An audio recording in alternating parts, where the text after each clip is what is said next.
You may live longer, but not be healthy. But it's very difficult to be healthy and not live long. Now, one of my life current objective is to make friends with people who are 25 years. Why? Because I believe I am 50 if they are 25. When I am 100, they will be 75. Third thing which a lot of people don't know is Bhaiya was a voracious reader. We had a team of 8 equity analysts. I was head of research. Rakesh Bhaiya individually read more than all 8 of us put together every single day.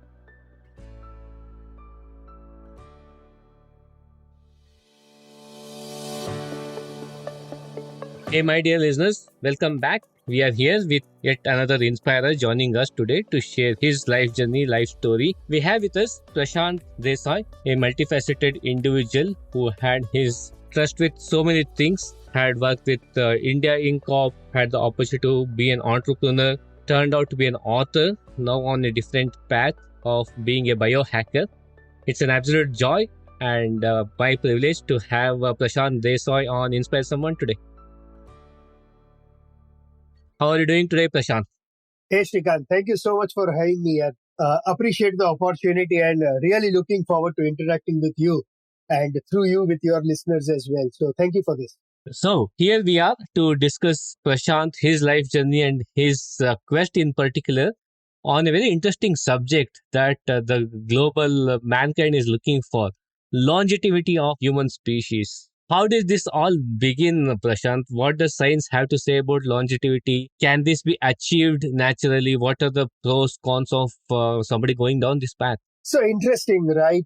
I think for me, longevity is an academic definition, if I can say of sort. But personally speaking, I am very deeply personally impacted by this, and I'll tell you why and how. So I lost my father when I was 7 years old. He was 37, and as you would probably relate or understand, if I look back at my life, some of the toughest moments of my life, the most cruel moments of my life, whether it was growing up with abject poverty, where it was tough to even get 2 meals a day, and seeing others doing well, and the yuck feeling you get when you are poor growing up, to times when you wanted a shoulder to lean on, to cry on. You wanted somebody to show you the path, and the person or it was not present, your father who you generally look up to. As I look into my life, all the bad moments of my life or bad memories of my life are associated with kind of not having father in my life. And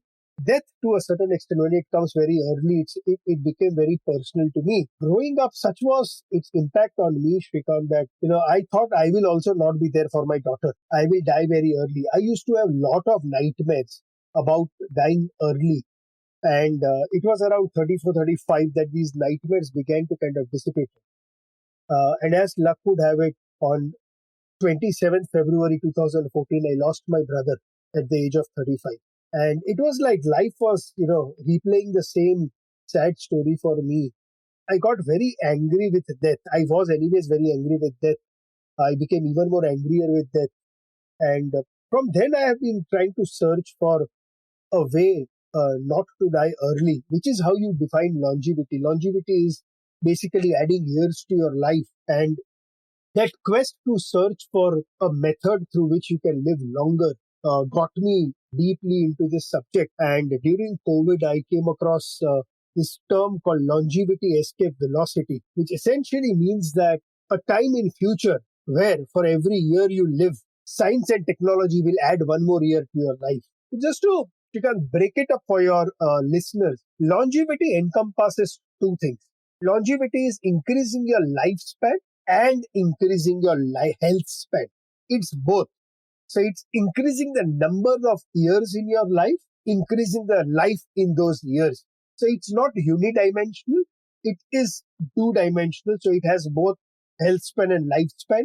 And hence, a lot of people look at longevity as anti-aging, which is where it gets its bad rap from. But to me, when I talk of longevity and I say I am a biohacker, the idea is not just to live longer, but to live longer, younger, healthier, disease-free, with physical mobility, cognition, emotional health all put together. From that perspective is how and why I got massively interested in this space. globally now this is a one of the biggest fields that is emerging because something very interesting happened somewhere around 2005 2010 in that zone. The whole world of scientific researchers who study the biology of aging, they are called geroscientists. They started at looking at longevity or aging very differently, and they started coining that aging is a disease, and it was very path breaking. And why? The academic definition of disease is something that if it covers less than 50% of the population, it is called as disease.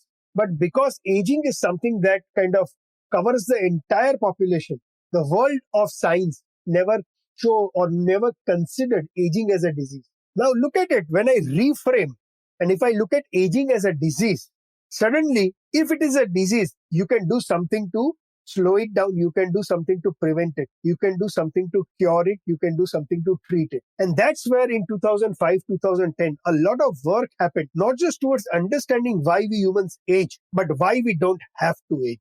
And today the world has progressed significantly faster. Now there are clocks through which you can measure your age. And when we talk of age, we talk of two ages. What we call as the chronological age, which is your age on your passport or your driving license or Aadhaar card.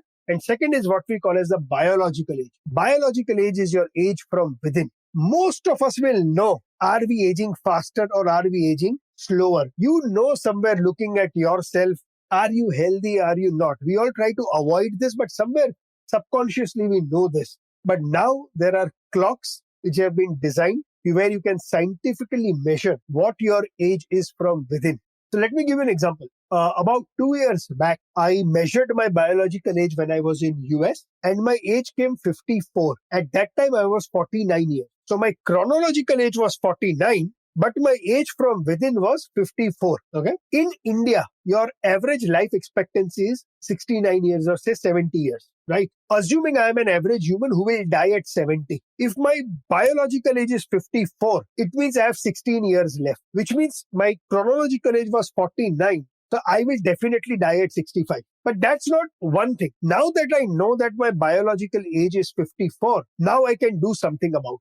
Now there are ways. You asked a question, can longevity be something that can be, can I reverse it, slow it down naturally? Answer is yes and no. 80% of this can be done naturally. 20% you will need external or what I call is supplemental support, supplements and stuff like that. And I went on that protocol for now 2 years. Last September, I was again in US, almost 19, 20 months after having implemented the protocol, and I got myself retested. My biological age had come down from 54 to 37. Wow.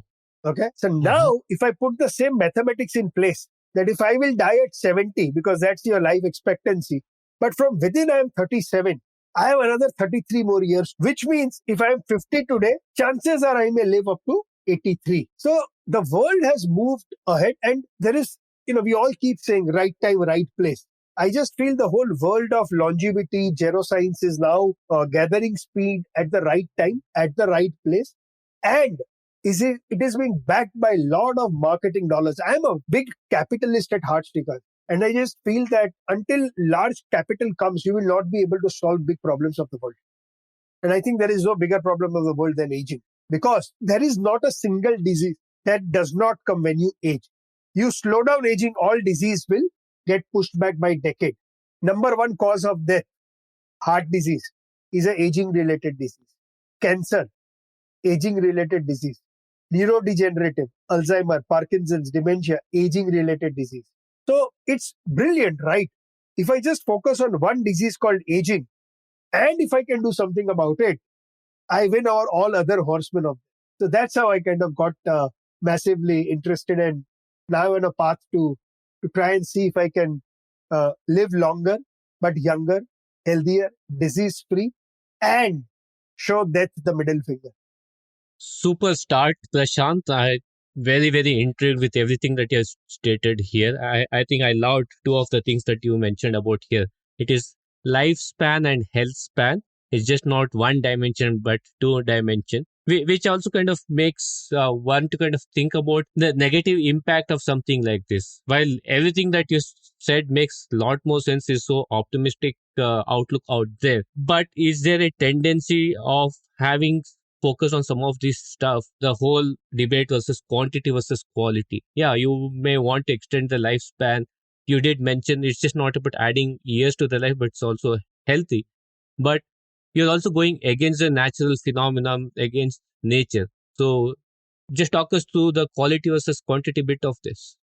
Absolutely true. And it's a great question, Shrikant, right? And a lot of people confuse this when I do my shows and when I go to corporates to speak. And I keep impressing upon this that if I have to choose one, for example, I will always choose health span over lifespan. So every time I start my talk, I ask people, how many of you want to live 100 plus? And maybe three people, five people will put up their hand. Majority of the audience doesn't want to live longer. Okay. And hence you call somebody to the stage and push them further. Why is it that you don't want to live longer, right? Because the greatest gift is life itself. In our olden days where we would touch the feet of our elders, they would say, Juk Juk Jio. One Juk is 4.3 million years. And yet today, we don't want to live longer. And when I ask them why, invariably, most people's answer comes in that zone that as you live longer or as you age, you lose your health. They look at old age with hospitalization, with, strings inside your nose, with wheelchair, with diseases, diabetes. Old age is so much reflected with unhealthiness that people are scared not to think of the medical bills, right? And in this today's world, given the amount we eat and all of that, your medical bills towards the later part of your life. So old age is suddenly seen as a demon, a Ravana. And I keep asking, but what if I give you the gift of life with health? Suddenly, almost 100% of the people want to put. But look at it. You may live longer and not be healthy. Hear me again. You may live longer, but not be healthy. But it's very difficult to be healthy and not live longer. So if you focus on health span, what are we trying to do? It's your diseases will get pushed back by decades. You will live longer, but you will live longer with a lot of vitality, with a lot of energy. And it's not impossible at the same time. It is not easy. For all the listeners who are listening to your podcast today, Shrikant, I can guarantee not more than 2 to 3% people will live longer with health span. Why? Because if I want to achieve almost the impossible, which is at 90, I have a list of things I want to do in my last decade. I call it as my marginal decade. And I am a half marathoner. One of my wish is that at the age of 90, I want to run a half marathon. But not just run. I want to complete a half marathon in 3 hours. Okay? Now here is where the tough part comes. If I have to run a half marathon in 3 hours at the age of 90, scientifically speaking, I will need something called as VO2 max of about 30. Okay? VO2 max is volume of oxygen that reaches my muscle when I am running. And I need that 30. Okay? At 90. Today, my VO2 max is 37, 38. Okay? Your VO2 max declines by 13 to 15% every decade. By the time I'm 90, if my current VO2 max is 37, it will become 15 or 16. There is no way Prashant Desai can run a half marathon at 90. But if I want to run a half marathon at 90, I need 30. Putting that same math, 13 to 15% reduction per decade, I need a VO2 max today of 50. So now Prashant is training in the year 2023 to take his VO2 max from 37 to 50. This includes cardio, this includes high intensity training, all of that. Very few people will be able to do it. At the age of 90, VO2 max of 30, I will be amongst the world's 0.5% of the population of that age, which has a VO2 max of 30. So it's not difficult, but it's not easy. You will have to put in the 9 yards today. So in the quantity versus quality debate, I am very clear, though I don't believe in God, that if I have to choose, I will choose health span over lifespan. Because if I choose health span, I know I will get my lifespan. Excellent. That's a nice little segue to what I wanted to call out as the work of David Sinclair. You did mention about his work, his book on lifespan, right? And some of the pieces that's also doing the rounds in the whole longevity um, program or longevity focus is about the longevity genes, about the reversing of the aging process, impact of calorie restriction. All of that is what even David Sinclair's books talk about. Are these some of the elements that people need to look into as they focus on enhancing the health span? So I will answer to that, Shrikant, by saying yes. But before I get into that, I want to tell you one thing. One very interesting thing that I learned in my life is all behavior is belief driven. Believe you can, believe you can't. Either ways, you are right. Henry Ford said that, right? Why am I precursing this? If you really believe that you want to live longer, or you can live longer and healthier, younger, disease free, then it is imperative that you understand the science. Because what the science does to me, it strengthens my belief system. If my belief systems are stronger, my behavior automatically changes. So, what is Dr. Sinclair's philosophy? Just to give your listeners a precursor to that, Dr. David Sinclair is the Dean of Gerontology at Harvard.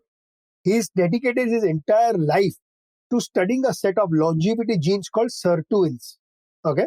And I was telling you about 2005, 2010, when this whole geroscience space kind of got a big fillip. Before that, all scientists who were in this field were, though they were working on aging, but they were killing each other, trying to say who is right, who is wrong. Till that time came when they all agreed on 9 hallmarks of aging. And they kind of cut this into a pizza slice, giving each of these equal weightage. Dr. David Sinclair, who was at that time studying sirtuins, which is part of one of the hallmarks called epigenetic reprogramming, to which I will come in a minute. When he did more work, he realized that behind all these 9 slices of pizza or 9 hallmarks of aging, there is one thing which is common. And that is the sirtuins and the role these sirtuins play. And he has since then written this book called Lifespan, explaining the process. So what does he say? He's saying that if you look at our human body, we are made up of trillions of cells. Okay. When we were in our mother womb, when the sperm and the egg met, one embryotic cell took birth, and then it kept multiplying, dividing. 9 months, lo and behold, a baby is born. Okay. But if you go back, our human body is made up of trillions and trillions and trillions of cells. Each of these cells have our DNA. Okay. Our DNA is like your binary code. It's digital in nature and it consists of 4 letters A, T, C, and G. Okay. We get 3.2 billion letters from our mom and 3.2 billion letters from our dad. Every cell in our body has 6.4 billion letters. Okay. If I put this 6.4 billion letters in a straight line, it will be 6 feet tall inside one cell. Okay. Entire body's DNA, if I put it in a straight line, it goes to the moon and comes back 8 times. That much DNA is in every human body. Okay. Now imagine one cell. We have trillions of cells. How is the cell storing this DNA? It can't store it in a straight line. So it very carefully pools this DNA. This pooling of DNA is storing the digital information very similar to the DVD players that we had, if you remember in olden days. Songs were there in the DVD system. So think of your DNA as the digital information on the CD, but it's binary. It's ATCG. The DVD on its own cannot play the song.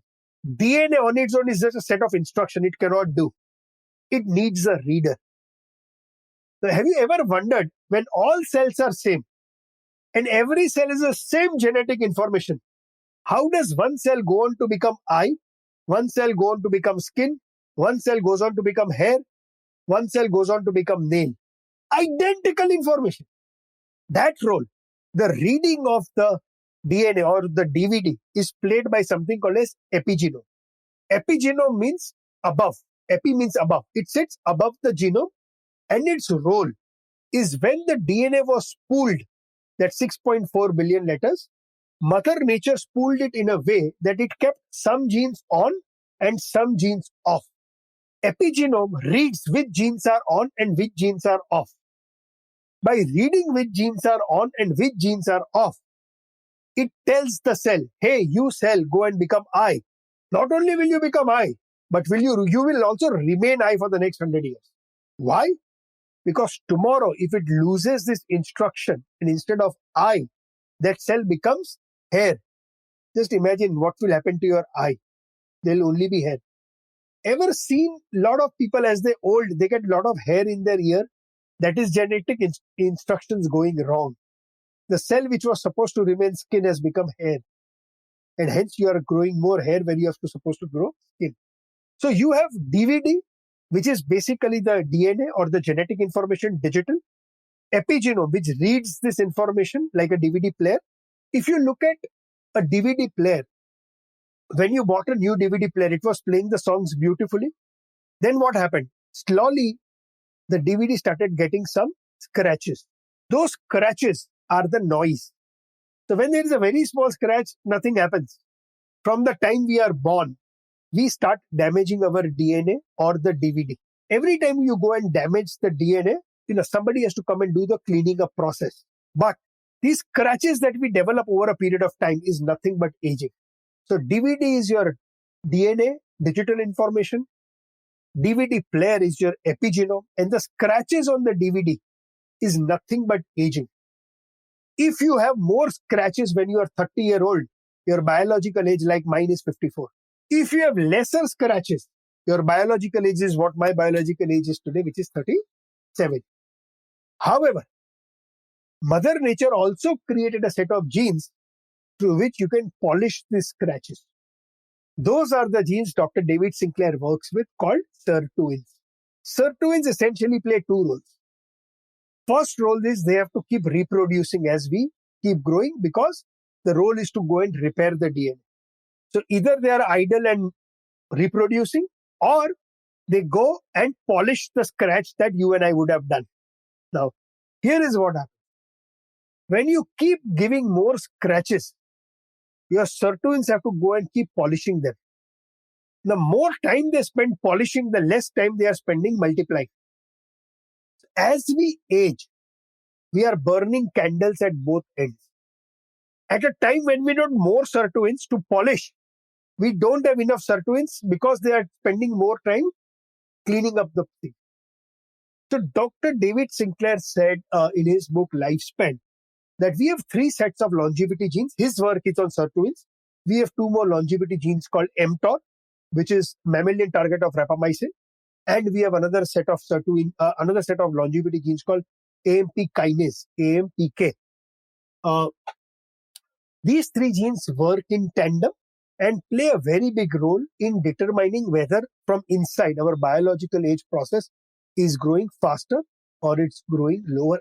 And he says, this sirtuins, I can increase the number of sirtuins which I want, and I can increase the polishing process. 80% of this is in our hands. So he's an absolute rock star. If you've read the book, you know what I say. For starters, what are some of those or easy to do biohacks that people can look into and kickstart the whole process? Perfect. So how do we ensure, and it's a great question again, Shrikant, how do we ensure that the sirtuins, the mTORs and the AMPK do a lot more work for you? And trust me, what I'm going to share with you is so simple, but not easy. So the first thing, so essentially, let's again take a step back, zoom out. All these 3 genes work hard for you when they perceive there is an internal threat. So whenever the body thinks inside it is in threat, Mother Nature has given us such great inbuilt mechanism to work hard to survive, because body doesn't want to die, right? So let's look at first thing that you can do is eat less often. We are evolutionary been built that whenever you are starving, because in olden times there wasn't food available 24/7, so the body was used to starving. To starve, body had to build an inbuilt mechanism. So every time body starves or creates adversity inside, the number of sirtuins get multiplied. Why? Because the sirtuins knows at some point of time I will have to go and polish the DVD. So when you eat less often, you are creating adversity within you. If you create adversity within you, number of sirtuins will go up. There is another gene I called mTOR. mTOR is nothing but a protein sensor, right? Our body is made up of proteins, and more proteins, amino acids. All proteins come from amino acids, they are building blocks. Whenever you eat less, the body is forced to recycle the proteins. mTOR, you want less. Less mTOR, body has to work even more harder to ensure that the protein gets regenerated. Great news. AMPK is a sugar or a glucose sensor. Our body's preferred source of energy is glucose. Whenever body sees there is less glucose, AMPK has to convert the fat into glucose. All our extra food that we eat often gets converted into fat. But when I have less food, when I am starving, AMPK will get activated and it will convert that fat into energy. So, to answer your question, first thing, eat less often. Try and eat 2 meals, maximum 3 meals a day. Don't snack. Don't eat refined carbs. Don't eat maida, sugar. They are not creating adversity, they are creating abundance of glucose. So your AMPK will say, Arey, how does it matter? Shrikant has given me one Diet Coke or one Coke just now. Shrikant just ate a cookie. Shrikant just had a piece of toast. Arey, there is enough sugar in the system. Why should I work hard? So that's the first thing. Eat less often. Second, if I tell you, it will blow people's mind. Trust me, from this podcast, if they don't take anything, just sleep more. Do you know sleep is the biggest longevity biohack ever invented? And you must be thinking, are you joking, Prashant? And I come across people who say, sleep is the most useless thing ever invented. I'll sleep when I die. No, my friend, you will die if you don't sleep. Have you ever thought we are a evolutionary organization, right? Organism. We've evolved from one cell to multiple cell to now humans. We evolved from bacteria to cells to ocean life to plant life to animal life to human life. If there is one thing which is evolutionary remained a constant, anything that is living, including plants, they sleep. 3 billion years of evolution has not been able to change this fact.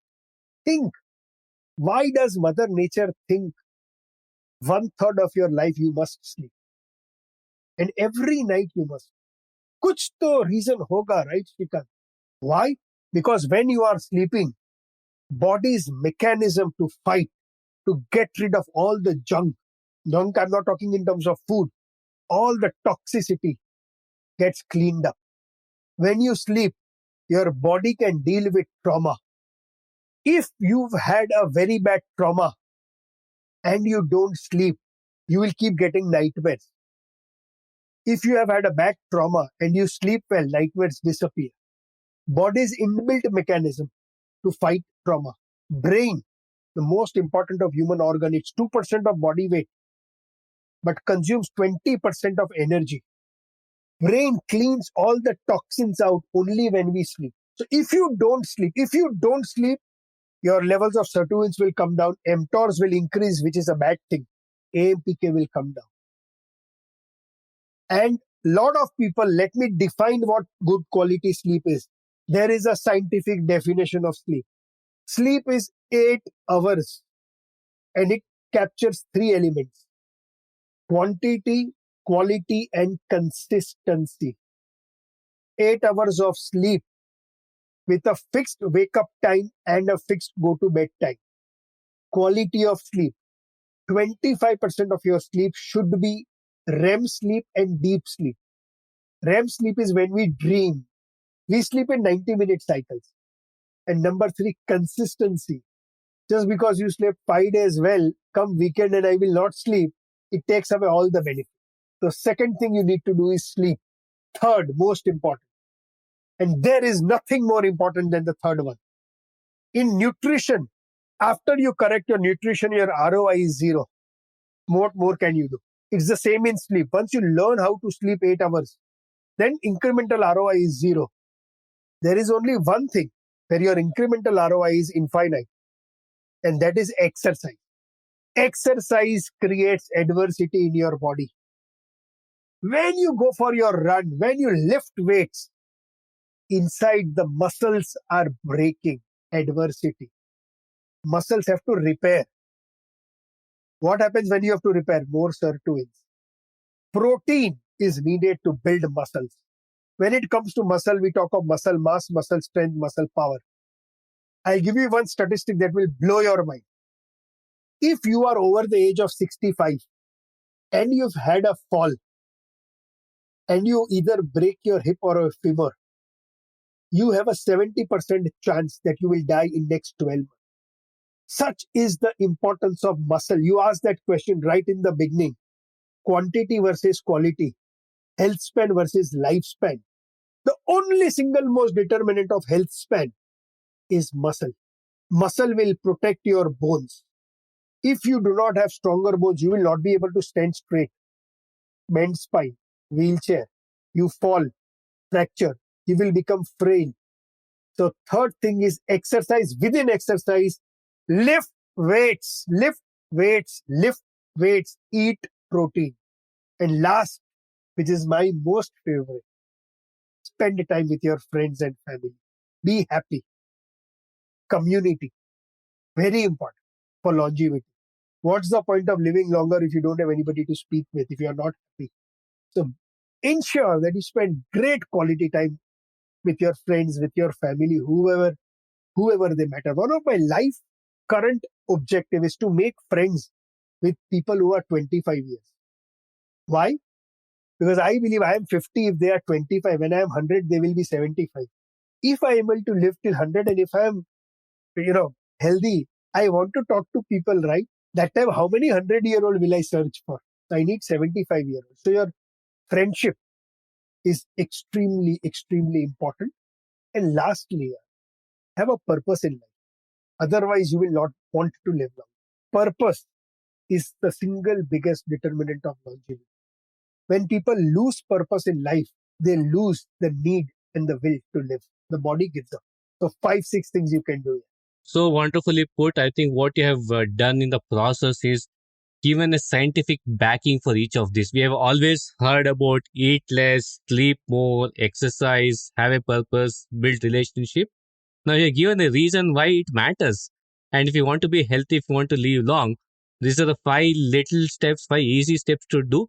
But lot many times we kind of take it for granted and not put our attention and focus to this. And I'm so happy to say that there were instances during the course of these podcasts that where we had guests come and speak about that. You're only strengthening that argument, saying that why sleep is important, why you got to eat less.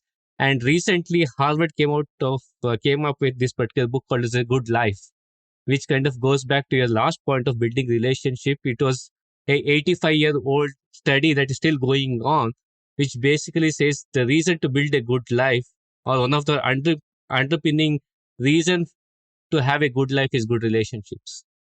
Wonderful. Uh, Prashant, we can go on this. This is very intriguing, but I know we have a lot more to kind of cover along the way. I will not be doing justice if I don't touch upon other elements of it as well. But I definitely see this as a 2 or 3 part series rather than just one part series.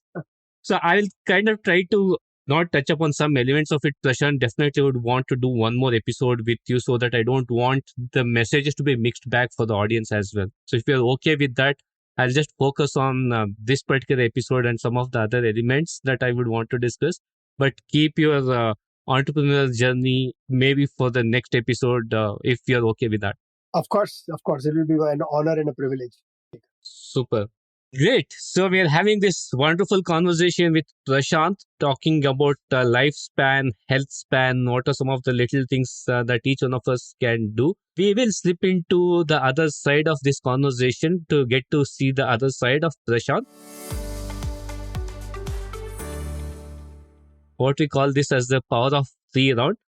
Prashant, in this section, I have a series of questions to you and expect three sharp answers for each of these questions. If we are ready, we will do the power of three round. The first of the power of three round, Prashant, is what are three routines that is unique to Prashant? Unique or no, I don't know, but very few people I would want to believe do these things. Fun, I told you, right? I eat only 2 meals a day.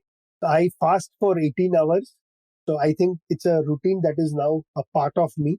Second, though I am a righty, I do a lot of things with my left hand. So I brush with left hand, I eat with left hand. I try to use a lot of my left hand because I'm a trained reader. If you want to read books to remember, you need to activate the right side of your brain. And our if there is a mind body connection, there is a body mind connection. So when you use your left hand or your left hand side of the body, your right hand side of the brain gets activated, which is creativity, which is visual, and hence. So I try to deliberately use a lot of my left hand. And third interesting routine I have, which I briefly touched upon as well, is I like to read 4 or 5 books at a time, so that I take my time. So today also, when I will be sitting in my bed or on my couch and reading, you will see I will have 3 books. I will read one, then move to the other, move to the other. So these are 3 of my favorite routines. Unique or not, I routines. leave it to you. Interesting. And how long one need to do this for it to kind of see the results to kick in? Be it you mentioned about fasting. I presume part of that can be intermittent fasting kind of stuff. Like when I said 2 meals a day, it means I'm eating my first meal after 18 hours of fast. It's a form of IF. I have seen results as early as 3 weeks. And in terms of creating those habits, brushing with your left hand, doing activities in your left hand, does it need to be done till it becomes kind of second nature, or there's a certain time period around that? No, it's I'm trying because you asked the question using the word routine. I'm saying I want to make it as a routine where routine is something that you do subconsciously. I want to make that. As of now, I've still not reached that stage, but I try and do that. Does it benefit? Is there a way I can prove? I don't have it, but because I did that course on trained speed reading, and as I said, all behavior is belief driven. Because I believe in so, I did. I had a friend who recently had a very major accident, and right hand side of his head got impacted in that accident, and he got paralysis on the left hand side of his body. And now that he's getting better, so there is clear scientific evidence that your left side of the movement connects the right side of the brain, and hence I. Well, this will be an interesting question. I'm sure you will kind of push back on me on this when I ask you this. Three advice to your older self. Is your biological self or is it physical self? I'll let you to decide. But we are all so used to asking people what advice would you give to your younger self.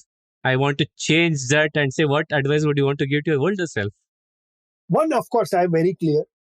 I want to lift weight till I die because muscle is an organ of longevity. So if I want to live longer but younger, healthier with all the agility, I want to play with my grandkids. And playing is not sitting in the chair and playing. I want to sit on the floor and play with them. I want to run a marathon. For that, I will tell my older self, keep going to the gym every single day. Second, I will tell my older self, when you are 85, start a new venture. The excitement of a new venture, the creativity that it requires, the risk that it is required. I would love to feel that when I'm 85 or 90, right? I will. So essentially, I'm saying be creative when you are older, right? In some form, and I think entrepreneurship is the best way of creativity. Third, I think I will tell my older self is to spend a lot of time with my grandkids because I read a very interesting study that the human lifespan for thousands of years was only 35, 40. And the reason for that was nature built us in a way that after we reproduced, because the resources were scarce, we died so that we could live whatever resources were left for our kids, right? The world moved ahead. They recognize that the child still needs the father or the grandfather from a wisdom standpoint. We had a very beautiful quote in Rakesh Jhunjhunwala's office where I used to work with him. And it says that experience comes from good judgment and judgment comes from bad experience. Right. So, in many ways, longevity and wisdom are interrelated. Today, as a species, we live longer because we should give wisdom back. And to do that, I would want to believe, I will tell my older self, spend more quality time with your grand. Good going. You're kicking it out of the park. Let's continue. Like you said, you are man wearing multiple hats. So I'll definitely would want to kind of get this from you. What are the three life lessons that you have learned in your journey so far? This is a relatively easier one, I would say. First is very simple. Yeah. Risk hai to ishq hai. I I have two daughters and I keep encouraging them to take risks in life, whether it is risk with career, whether it is risk with wealth. And I just feel if you have not taken enough risk in life, you have not lived enough. So yes, my first lesson is risk hai to ishq hai. Second lesson is make lots and lots and lots of money. Because I have been very poor for a long period of time in my life and I know what poverty brings. I don't belong to that school of thought that says money is not important. I belong to the school of thought that money is very, very, very, very, very, very, very important. And I keep telling this to my daughters. Make so much of wealth that sometimes when you now know you don't know what to do with it, give it away. I don't have a problem. But if I have to choose between wealth and happiness, I will choose wealth any day. So I am very clear from that point of view, from my perspective is that. And third lesson life has taught me is, because I did not have a dad, I think my biggest guru or teacher has been mistakes. So in many ways, I have learned to look forward to mistakes. Every time when I have a good patch going in my life, I know that I'm ripening myself to make a mistake because my ex-boss Rakesh Jhunjhunwala used to say that the worst of the mistakes are made in the best of the time. So every time I make a mistake, I'm okay with it. My ex-boss Rakesh Jhunjhunwala also used to say, make a mistake that you can afford, but never repeat a mistake. So mistake is my friend, I would say, or my guru. Right, I love that. Risk hai to ishq hai. You're definitely making me make this request to you that make money. Money is a good thing. So we definitely need to have that session back with you where you can help our listeners with some of those tips and tricks for them to make money so that their content, it's not about greed, it's about content. And at the same time, it's about life living well. And you did mention about Rakesh Junjunwala a couple of times, and not to forget your fond working with Mr. Kishore Biani as well. Maybe three insights that you have picked working with both of these individuals. So many to think of three. So let me reflect back, and if I have to tell people three things about Rakesh Bhaiya, which probably people who were not close to him did not know. One thing which I learned, before you become an investor, you need to be an optimist. I have not seen a bigger optimist in my life than Rakesh Bhaiya. He lived life king size. Unfortunate that Bhaiya passed away because of some of his bad habits, but he was a very happy man. He was very optimistic. He loved India more than probably anybody else. He was so optimistic about India. And I've seen the more optimist you are, the more positive thoughts that you give, your your ability to contribute to the world and your family is so large. There is so much of positive radiance that you emit. My message to everybody, if one of the things that I have chosen to learn and implement from Bhaiya is to always be an optimist. Even in the guise of pessimism, try to look for hope.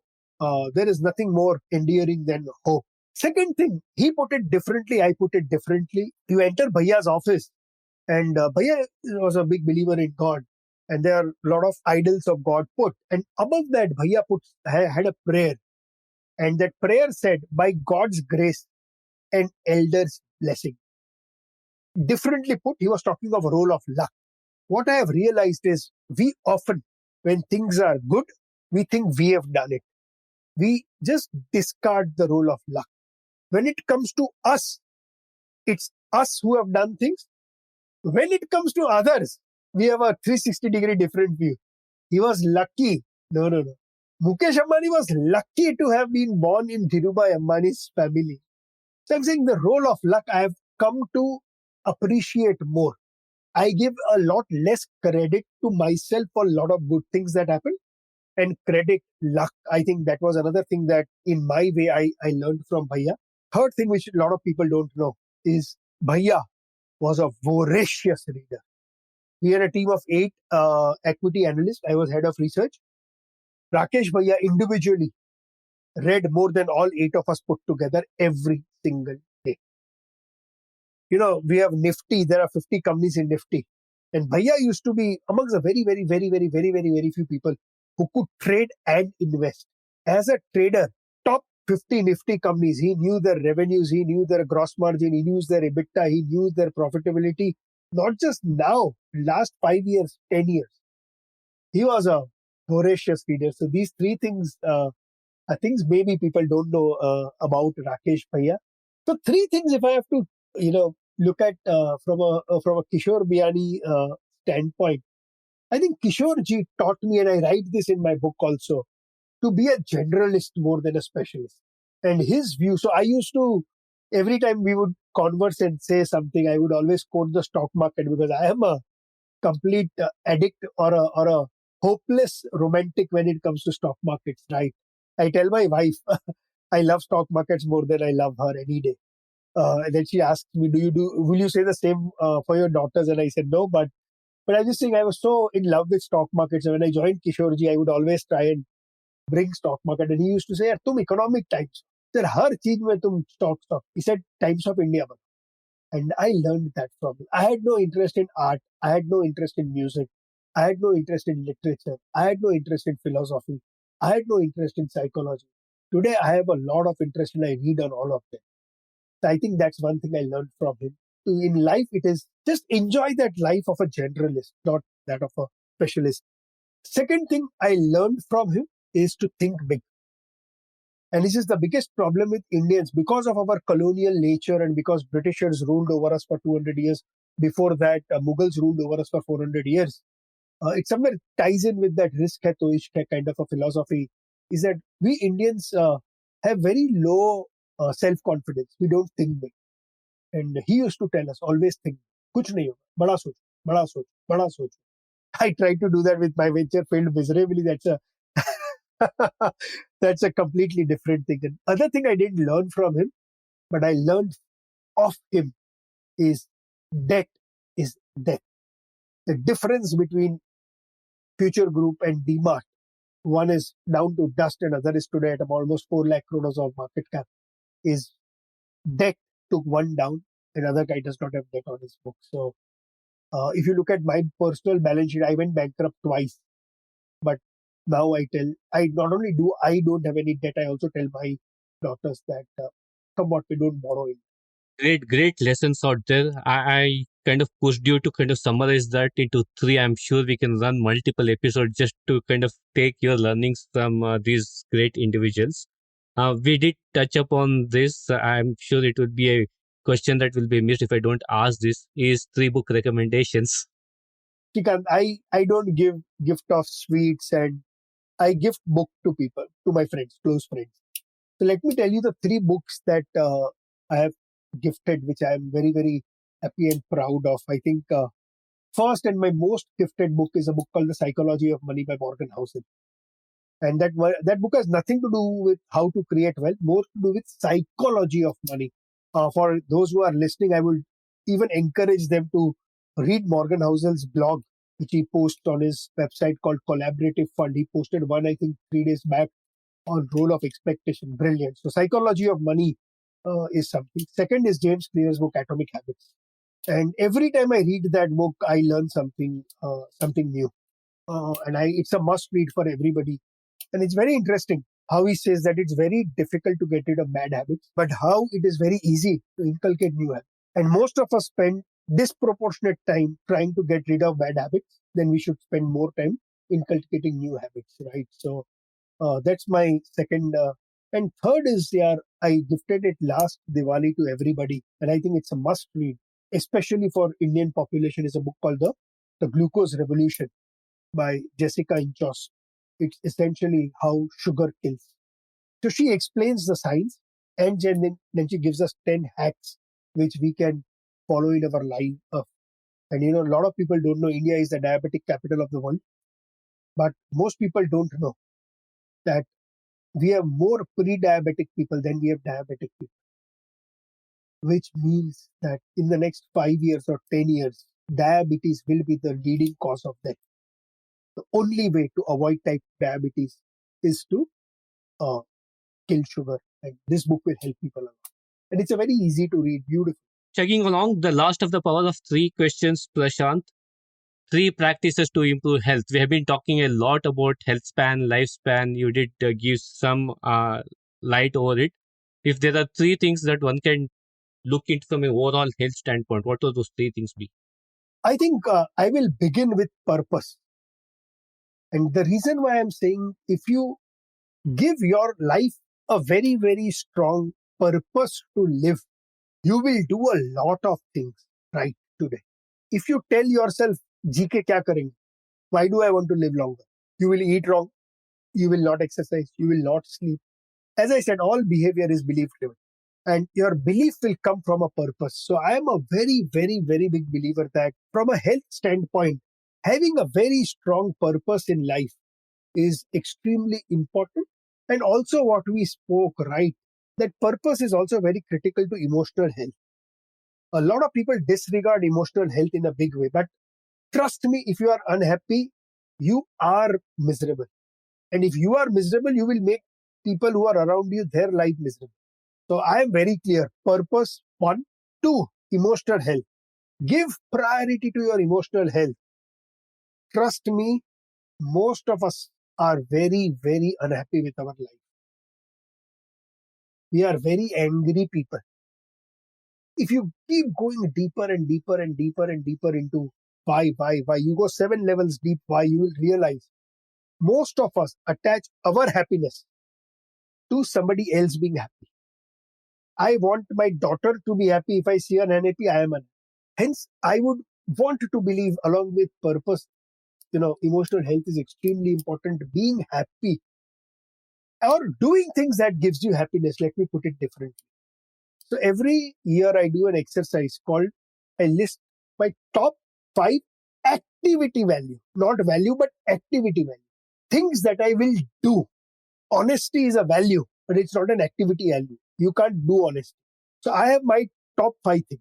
Outside of this, I will not do anything, or I will very rarely do. What it does is it brings me back to things that give me happiness. So, for example, spending time with my daughter or reading or is part of my activity value. If anything comes closer to taking time out of this, I will not. So, from a health point of view, I will say, that emotional health is very, very important. I made a Insta post on this long back, and I gave an analogy that if you actually go into the cockpit of a plane, do you know how many switches are there, how many panels are there, how many gears are there? And if I make you the pilot, one day will you be able to fly that plane, right? But luckily we have pilots; they know everything. But when it comes to our health, we are our own pilots, and the switches are more than what you have in the cockpit, right? But if you see that gear, the landing gear, and if somebody were to ask me today, if there is one thing that I can do that can land my health plane safely, I will say kill sugar. Don't eat sugar. And let me repeat, sugar is not sugar. Whenever I talk of sugar, I say sugars. Sugars is plural. Sugar is not just table sugar. Sugar is honey. Sugar is good. Sugar is maple syrup. Sugar is ketchup. Sugar is fruit juice. Sugar is coke. Sugar is toast. Sugar is maida. Sugar is corn. Sugar is palm sugar. Sugar is coconut sugar. They are all sugar. I wear a continuous glucose monitor. I monitor my sugar like a hawk because that is one thing that will accelerate every single disease. That is one single lever that will deteriorate your head beyond repair. So, yeah, purpose, emotional health, sugar. Wonderful, Prashant. I think with a promise to all of listeners that we'll definitely get back Prashant to do episode 2 of his other side, which is basically an entrepreneur and author and all of these things. But we are unfortunately coming to a close of this wonderful, wonderful conversation, Prashant. Before we sign off, if there is one message to all the listeners out there, we had packed this whole conversation with a lot of takeaways, with a lot of messages. This show is all about creating ripples of inspiration. What would be Prashant's Inspire Someone Today message to all the listeners? I would say to everybody who's listening, uh, you know, live 100 plus, longer, younger, healthier, and disease free. It's possible. And it's possible, and we have shared some tools to go about doing that. On that note, Prashant, thank you so much for sharing these wonderful insights of lifespan and health span. Thank you for listening into today's edition of Inspire Someone Today. It's been a privilege to bring in these conversations. If you like this episode and have any feedback or comments, do mail me at inspiresomeonetodaypodcast@gmail.com. Inspiring someone is like creating ripples around us. If you like what to listen, feel free to share them and let's create ripples of inspiration. Do not forget to follow me on my Instagram handle @InspireSomeoneTodayPodcast for all the latest updates. This is Srikanth, your host, signing off, and until next time, keep inspiring.